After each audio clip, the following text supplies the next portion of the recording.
আসসালামু আলাইকুম প্রিয় দর্শক, অন্য মঞ্চ চ্যানেলে আপনাদেরকে স্বাগত জানাচ্ছি। মধ্যপ্রাচ্যের খেলা শেষ। ডোনাল্ড ট্রাম্প তো সেদিনই গলা ফাটিয়ে বলেছিলেন যে ইরানের নাকি সামরিক ক্ষমতা ধূলিসাৎ হয়ে গেছে। কিন্তু আজ আজ 2026 সালের 10ই মার্চ এমন কিছু ঘটনা ঘটে গেল যা পেন্টাগন থেকে শুরু করে তেল আবিবের ঘুম চিরতরে হারাম করে দিয়েছে। রাতের অন্ধকারে এমন এক আগ্নেয়গিরি ফেটেছে যার লাভায় পুড়ছে খোদ আমেরিকার অহংকার। একটু ঠান্ডা মাথায় ভাবুন তো দর্শক, আমরা এতদিন টিভিতে যা দেখেছি তা ছিল কেবল ট্রেলার। আসল সিনেমা তো শুরু হলো গত রাতে। অপারেশন ট্রু প্রমিস 4-এর 33তম ঢেউয়ে ইরান এমন এক ধ্বংসলীলা চালিয়েছে যা আধুনিক যুদ্ধবিদ্যার সমস্ত হিসেব নিকেশ উল্টে দিয়েছে। আজকের ভিডিওতে কোনো ফালতু কথা হবে না, একদম cut to cut, point to point আলোচনা করব 4টি বড় ব্রেকিং নিয়ে যা এই মুহূর্তে পুরো দুনিয়ার জিওপলিটিক্সকে কাঁপিয়ে দিচ্ছে। আজকের প্রথম বড় ব্রেকিং, ইসরায়েলের বুকে 1 টন ওজনের খাইবার মিসাইলের বৃষ্টি এবং আয়রন ডোমের শোচনীয় ব্যর্থতা। আজকের দ্বিতীয় ব্রেকিং, কুয়েতে অবস্থিত আমেরিকার অতি গোপন হেলিকপ্টার বেসে ইরানের হাইব্রিড হামলা। তৃতীয় ব্রেকিং, আমেরিকার একটা বোকামিতে কিভাবে ফাঁস হয়ে গেল আরব দেশগুলোর ডাবল গেম এবং ইরানের সরাসরি আল্টিমেটাম। এবং চতুর্থ ব্রেকিং, ইসরায়েলের কমিউনিকেশনের হৃৎপিণ্ড ধ্বংস, কিভাবে পুরো ইসরায়েলকে অন্ধ ও বধির করে দিল ইরান।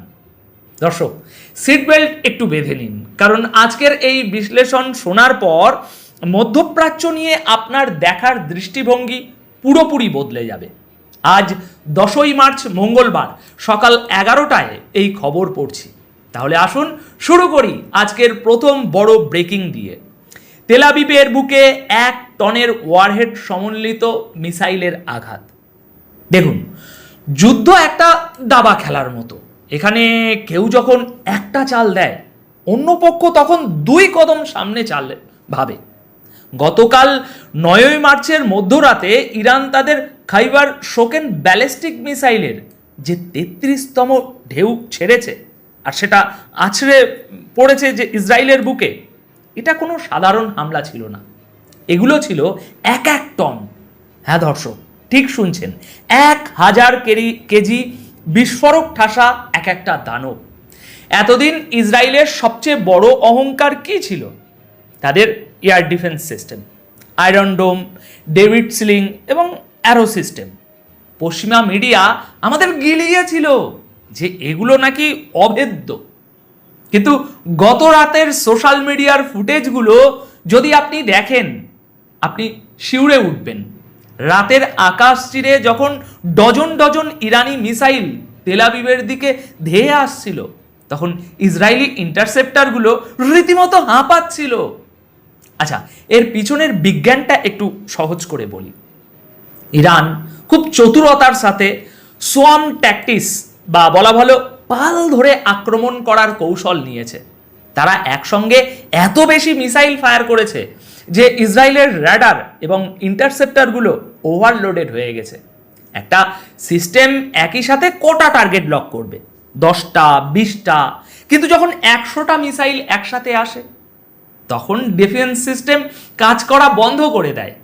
আর আইআরজিসির অ্যারোস্পেস ফোর্সের কমান্ডার মাজিদ মুসাবির ঘোষণাটা শুনেছেন? তিনি গতকাল সন্ধ্যায় পরিষ্কার বলে দিয়েছেন, এখন থেকে ইসরায়েলের দিকে ধেয়ে যাওয়া প্রতিটি মিসাইলের মাথায় অন্তত 1 টন বারুদ থাকবে। একটু ঠান্ডা মাথায় ভাবুন তো দর্শক, এর মানে কি? এর মানে হলো মাঝ আকাশে ওই মিসাইলকে আটকে দিয়ে ধ্বংসও করে দেয়, তবুও ওই 1 টন বারুদের ধ্বংসাবশেষ আর স্প্লিন্টার যখন নিচে তেল আবিবের আবাসিক এলাকা বা সামরিক ঘাঁটির উপর পড়বে, তখন এমনিতেই কয়েকটা ব্লক মাটির সাথে মিশে যাবে। অর্থাৎ মিসাইল হিট করলেও ধ্বংস, ইন্টারসেপ্ট করলেও ধ্বংস। সুতরাং চেকমেট। ডোনাল্ড ট্রাম্প যে দাবি করেছিলেন ইরানের সামরিক মেরুদণ্ড ভেঙে গেছে, এই হামলা তার গালে একটা সপেটে চড়।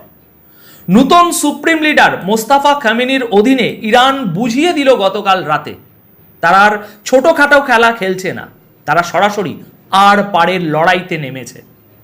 প্রিয় দর্শক, এবার দ্বিতীয় খবর, সরাসরি আমেরিকার গায়ে হাত।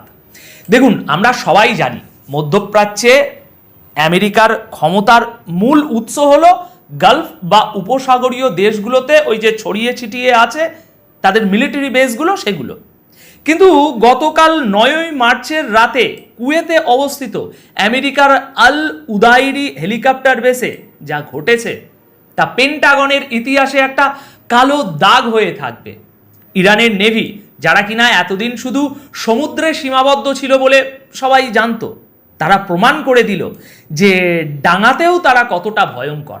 তারা কুয়েতের এই আমেরিকান বেসে গতকাল 9ই মার্চের রাতে একটা নিখুঁত হাইব্রিড অ্যাটাক করেছে। হাইব্রিড অ্যাটাক মানে কি? মানে হলো একই সাথে সুসাইড ড্রোন এবং ব্যালিস্টিক মিসাইলের সমন্বিত হামলা। প্রথমে ড্রোন পাঠিয়ে শত্রুর র্যাডারকে বিভ্রান্ত করা, আর ঠিক সেই সুযোগে ব্যালিস্টিক মিসাইল দিয়ে মেন টার্গেট উড়িয়ে দেওয়া। এই হামলায় আমেরিকার মেইনটেনেন্স সেন্টার এবং ফুয়েল স্টোরেজ অর্থাৎ জ্বালানির যে ডিপো তা পুরোপুরি ভস্মীভূত হয়েছে। ইরানের দাবি, আমেরিকার বেশ কয়েকটি অ্যাটাক হেলিকপ্টার মাটিতে থাকা অবস্থাতেই পুড়ে ছাই হয়ে গেছে। যদিও আমেরিকা এটা লুকাতে চাইছে, কিন্তু কুয়েতের স্থানীয় লোকজনের কথা অনুযায়ী বেস থেকে এমন কালো ধোঁয়া উঠছিল যা কয়েক কিলোমিটার দূর থেকেও দেখা গেছে। দেখুন দর্শক, আল উদাইরি বেস কোনো সাধারণ জায়গা নয়। ইরাক এবং গালফ দেশগুলোতে আমেরিকার যত স্পেশাল অপারেশন চলে তার লজিস্টিক সাপোর্ট যায় এখান থেকেই। এখানে সরাসরি আঘাত করার মানে হলো আমেরিকার সাপ্লাই চেন কেটে দেওয়া। আর এটাই হলো আসল খেলা। ইরান আমেরিকাকে চোখে আঙুল দিয়ে দেখিয়ে দিল, তোমরা যদি ইসরায়েলকে দিয়ে আমাদের বন্দরে হামলা করাও তবে তোমাদের আকাশযানগুলোও মাটিতে নিরাপদ থাকবে না। এবার তৃতীয় এবং অত্যন্ত গুরুত্বপূর্ণ বিষয় হলো আরব দেশগুলোর ডাবল স্ট্যান্ডার্ড বা বলতে পারেন ডাবল গেম কিভাবে ফাঁস হলো। দর্শক, এই পয়েন্টটা সবচেয়ে ইন্টারেস্টিং। কিন্তু এতদিন সৌদি আরব, জর্ডান, কুয়েত, বাহরাইনের মতো গালফ দেশগুলো পবিত্র গলায় দাবি করে আসছিল যে ভাই, আমাদের মাটি ব্যবহার করে ইরানের উপর কোনো হামলা হচ্ছে না, আমরা নিরপেক্ষ। কিন্তু সেই কথায় আছে না, চোরের 10 দিন তো গৃহস্থের একদিন। আমেরিকার সেন্ট্রাল কমান্ড সেন্টকম একটা বোকামি করে বসলো। তারা গতকাল 9ই মার্চ রাতে গর্ব করে কিছু ছবি রিলিজ করলো। সেই ছবিতে স্পষ্ট দেখা যাচ্ছে গালফের মরুভূমি থেকে আমেরিকার হাইমার্স রকেট সিস্টেম দিয়ে ইরানের দিকে ফায়ার করা হচ্ছে। শুধু তাই নয়, কুয়েতের মরুভূমিতে পড়ে থাকা আমেরিকান গোলা বারুদের খালি কন্টেনারের ভিডিও ভাইরাল হয়ে গেছে ইতিমধ্যে। আর যায় কোথায়? এই ছবি আর ভিডিও সামনে আসতেই আরব দেশগুলোর রাজনীতির মাঠে আগুন লেগে গেছে। আর ইরান সাথে সাথে এর ফায়দা তুলেছে। ইরানের পররাষ্ট্রমন্ত্রী আব্বাস আরাগাজি রীতিমতো সেন্টকমকে ধন্যবাদ জানিয়ে একটা টুইট করেছেন। তিনি বলেছেন, ধন্যবাদ আমেরিকা, তোমরাই প্রমাণ করে দিলে যে প্রতিবেশী আরব দেশগুলোর মাটি ব্যবহার করে আমাদের উপর হামলা হচ্ছে। এরপরই আজ সকালে আরাগাচি সাহেব যে আলটিমেটাম দিয়েছেন তা শুনে আরব শেখদের ঘুম উড়ে যাওয়ার কথা। এত সময় তিনি পরিষ্কার ভাষায় বলেছেন, যেহেতু তোমরা তোমাদের মাটি আমেরিকাকে ব্যবহার করতে দিয়েছ, তাই আমাদের মিসাইল যখন ওই হাইমার্স সিস্টেম বা আমেরিকান বেসগুলোকে ধ্বংস করবে, তখন কোনো আরব দেশ যেন এসে কান্নাকাটি না করে যে আমাদের সার্বভৌমত্ব নষ্ট হচ্ছে।